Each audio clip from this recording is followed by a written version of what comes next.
সারা দেশে মনে হয় প্রতিদিন 100-200 মাহফিল হয় কি না? কিন্তু আপনি দেখবেন প্রচুর মাহফিল, অহেতুক গাল গল্প কেচ্ছা কাহিনী, টাইম নষ্ট করা। হয়তো একজন আয়োজন করেছে, ওদের টার্গেট আমি টাকা কালেকশন করব, আর বক্তাও এখানে সুযোগ নিবে, কালেকশনে এত পার্সেন্ট আমার, ঠিক আছে?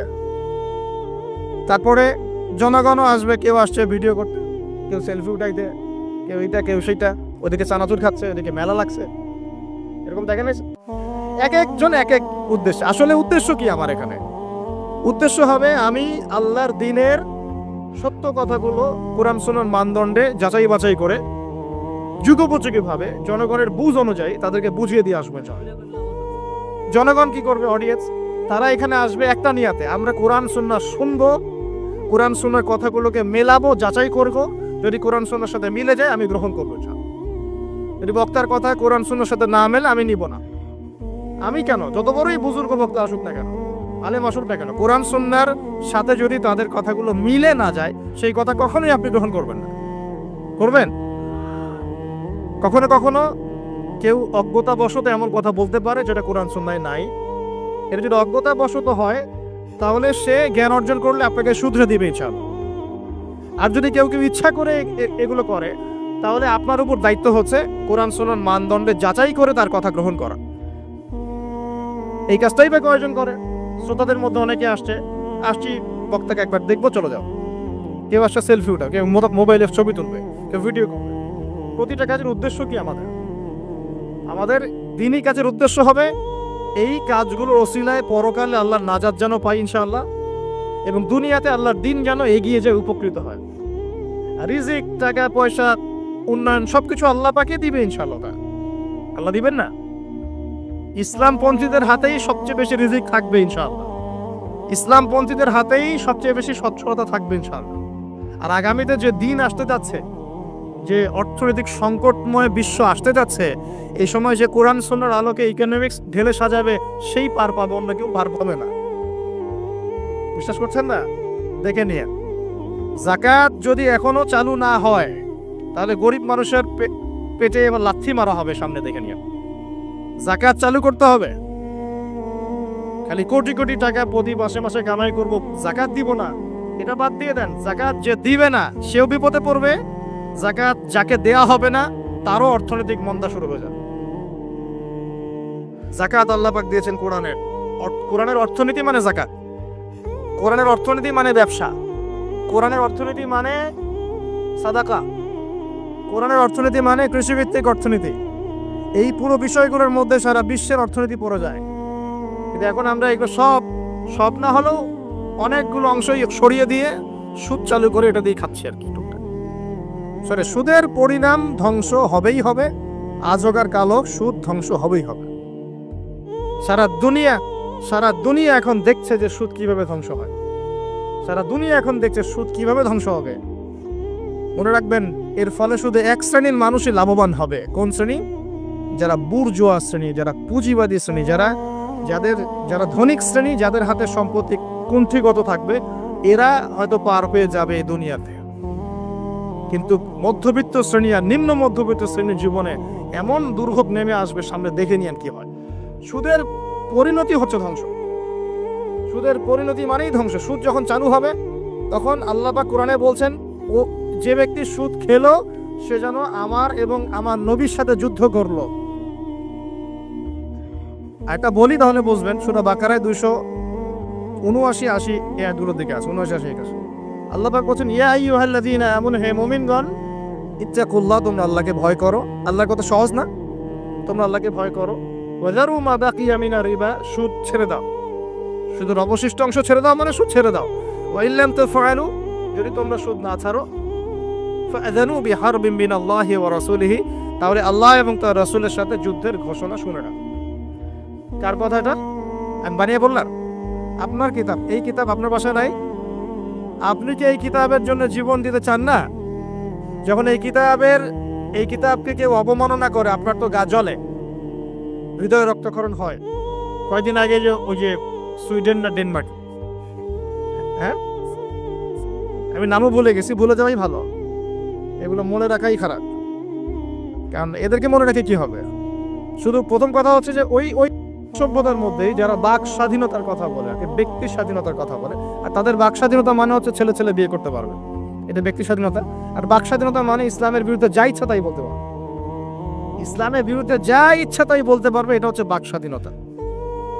আর আল্লাহ পাকের বিধানের বাইরে যা ইচ্ছা তাই করতে পারবে, মদ খাবে, সুদ খাবে, ঘুষ খাবে, জেনা করবে, পর্নোগ্রাফিতে থাকবে, যা ইচ্ছা করবে, এর নাম হলো ব্যক্তি স্বাধীনতা। এটা ওরা বিশ্বাস করে। তো সেখানে কোরআনকে অবমাননা করেছে, কোরআন পুড়িয়ে দিয়েছে, আপনারা দেখেছেন তো, তখন আপনার খারাপ লাগে নাই? একটু খারাপ লাগে নাই ভাই? কষ্ট হয় নাই? যদি সে আপনার ছেলে হতো আপনি কি করতেন বলেন? আপনার ছেলে যদি কোরআন পুড়িয়ে দিত কি করতেন?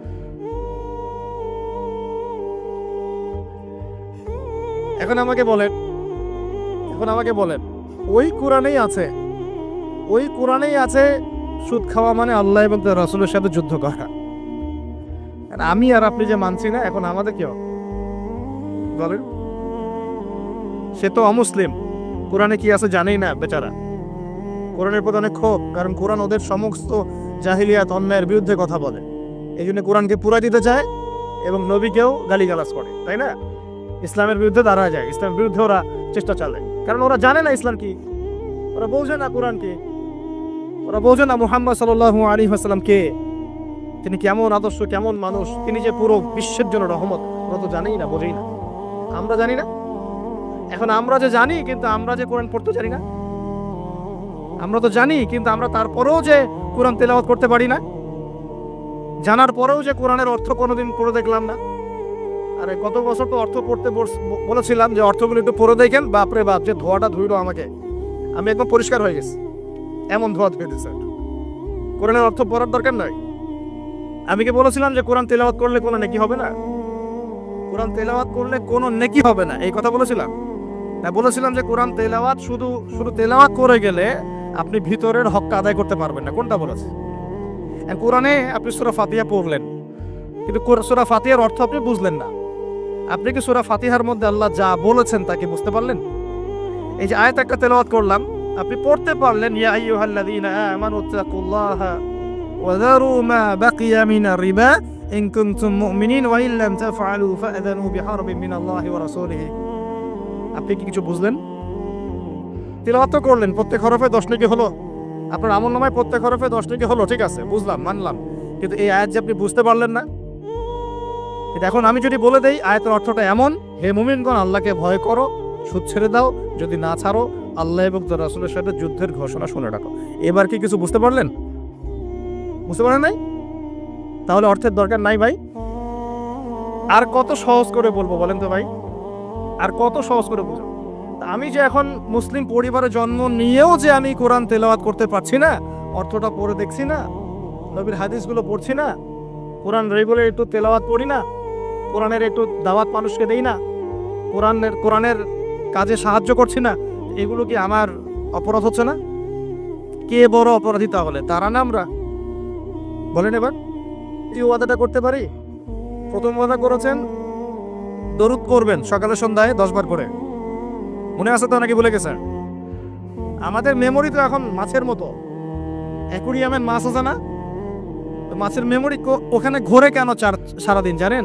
কারণ ওর memory short time memory loss, মানে ওর মেমোরি এত নিচু স্কেলের, ও মনে করে যে এটা হচ্ছে অনেক বড় সমুদ্র, কোথায় গেল ভুলে গেল, এই যেখান থেকে এই পর্যন্ত গিয়েছে ও ভুলে গেছে কোথায় আসছে, মেমোরি লস। আমাদের কেন জানি আমাদের জাতিটা এরকম হয়ে গেছে, আল্লাহ মাফ করো। একটা ইস্যু আসে, ওইটা নিয়ে একদম মাতামাতি লাফালাম, চলে গেলে ওটা ভুলে যাবে, নতুন ইস্যু, এমনটা হয় না? আচ্ছা, তো আপনারা ওই রকম হয়েন না অন্তত পক্ষে, আল্লাহ পাক তৌফিক দান করুন। তো প্রথমে ওয়াদা করেছেন কি 10 বার করে দরুদ, মনে আছে তো? আচ্ছা, এবার দ্বিতীয় ওয়াদা করেন যে কোরআন যারা তেলাওয়াত করতে জানেন না, আমি অর্থের কথা বলছি না এখন, জাস্ট তেলাওয়াতের কথা বলছি, যারা কোরআন তেলাওয়াত করতে জানেন না, এই যে রমজান মাস সামনে আসছে, এই পুরো রমজান সময় দিলাম বিশুদ্ধ করে কোরআন তেলাওয়াত শিখতে হবে। রাজি আছেন ইনশাআল্লাহ? রাজি আছেন ইনশাআল্লাহ? ওয়াদা করছেন তো? নিয়াত এত দুর্বল কেন? নিয়াত এত দুর্বল কেন? কোরআন তেলাওয়াত শিখতে কি কষ্ট হবে খুব? এটা তেলাওয়াত শেখাটা কি অযথা হবে, কাজে দিবে? কোরআন যে তেলাওয়াত করতে জানে না, কোরআন কি তার পক্ষে সাক্ষী দিবে না বিপক্ষে সাক্ষী দিবে? আর কোরআন যার বিপক্ষে সাক্ষী দিবে সে কি জান্নাতে যাবে? কি মনে হয়, জান্নাতে যাবে? আচ্ছা, তাহলে একটু ওয়াদা করতে পারি ইনশাল্লাহ আগামী রমজান শেষ হওয়ার আগেই কোরআন তেলাওয়াত শেষ হওয়া চাই ইনশাল্লাহ। পারা যাবে ইনশাল্লাহ? যে ফজিলত বলি, প্রত্যেক হরফে 10 নেকি পাবেন ইনশাল্লাহ। প্রত্যেক হরফে 10 নেকি। কোরআনে কতগুলো হরফ আছে জানেন? এটা আয়াত, আয়াত। হরফ, হরফ মানে অক্ষর। আর আয়াতও 6666টা নাই। 6666টা আয়াত কোরআনে নাই।